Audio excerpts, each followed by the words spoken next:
अंधी का बेटा, दिल छूने वाली कहानी। Emotional story. एक कस्बे में एक विधवा अंधी औरत रहती थी। उसका एक बेटा था जिसके पालन पोषण की सारी जिम्मेदारी उसके कंधों पर थी।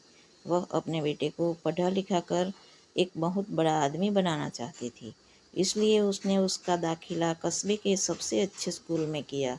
वह दिन रात मेहनत करती ताकि बेटे की स्कूल की फीस दे सके।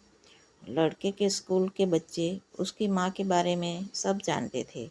वे सब उसे अंधी का बेटा कहकर चिढ़ाते थे। लड़का इससे बहुत परेशान था। उसे अपनी माँ पर शर्म आने लगी थी।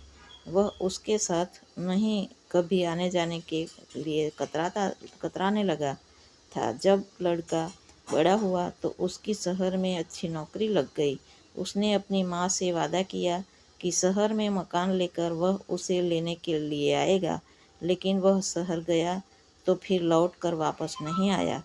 उसकी अंधी माँ उसका इंतज़ार करती रह गई।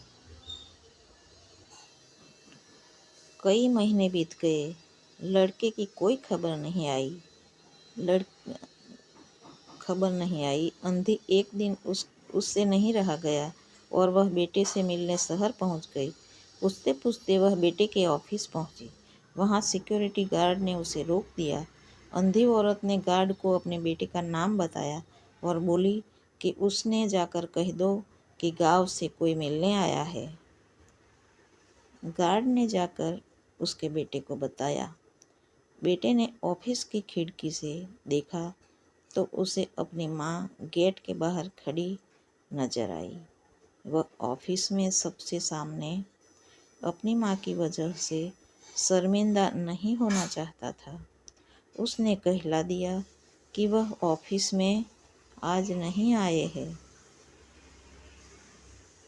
अंधी औरत वहाँ से चली गई और थोड़ी देर बाद शाम हो गई और शाम को वह लड़का ऑफिस से घर जाने के लिए निकला।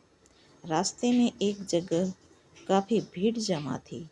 वह अपनी गाड़ी रोककर भीड़ के पास पहुंचा और तो बीच सड़क में अपनी माँ को मारा पाया।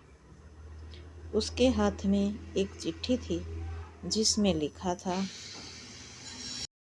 बेटा, बहुत दिन हो गए थे, तेरी कोई खबर नहीं मिली थी। चिंता हो रही थी, इसलिए तुझसे मिलने चली आई। तू तो अब बड़ा आदमी बन गया है।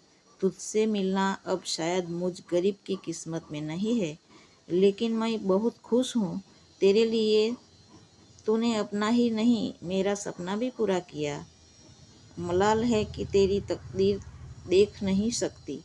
काश बचपन में तेरी आँखों में सरिया न घुसा होता और मुझे तुम्हें अपनी आँख न देनी पड़ी होती, तो तेरी तरक्की अपनी आँखों से देखकर सुकून से मरती। तेरी अंधी माँ। ये पढ़कर लड़का फुट फुट कर रोने लगा। जिस अंधी माँ पर उसे शर्म आती थी, उसने उसके लिए कितना बड़ा बलिदान किया था। वह आत्मग्लानि से भर उठा और जिंदगी भर खुद को माफ नहीं कर पाया। इसलिए दोस्तों, माता पिता अपने बच्चों के लिए अपना सर्वस्व न्योछावर कर देते हैं, इसलिए उनका हमेशा सम्मान करना चाहिए। मातृदेवो भव, पितृदेवो भव।